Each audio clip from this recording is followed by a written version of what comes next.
নমস্কার। আজকে আমি বানাবো সরা পিঠা। কেমন করে বানাবো এই যে দেখাচ্ছি। আমি এখানে চালের গুঁড়াটাকে গরম জল দিয়ে গুলে নিয়েছি।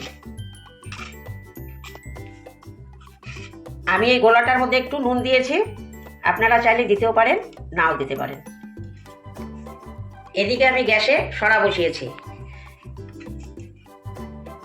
সরাটা গরম হয়ে গেছে, এবার আমি দিয়ে দেব।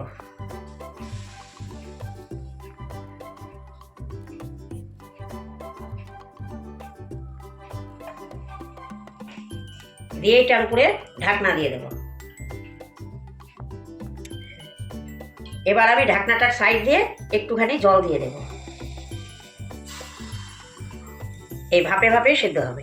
কিছুক্ষণ পর দেখে নেব। এবার আমি ঢাকাটা খুলে দেখছি হয়েছে কিনা।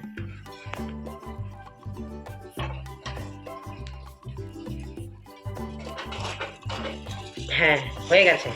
এবার আমি এটাকে নামিয়ে নেব।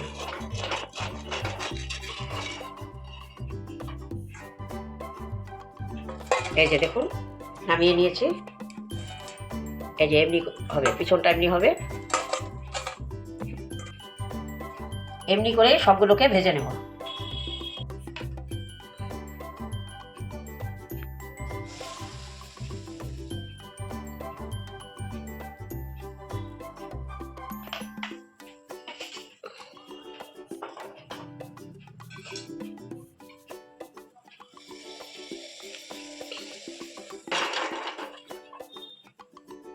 এই যে এমনি করে আমি ভেজে নেব।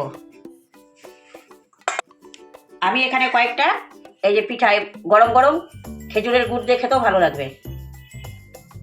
আর এগুলোকে আমি খেজুরের গুড় দিয়ে দুধ জাল দিয়ে দুধের মধ্যে দিয়ে দেব। তাহলে এর নাম হয়ে যাবে দুধ পিঠা।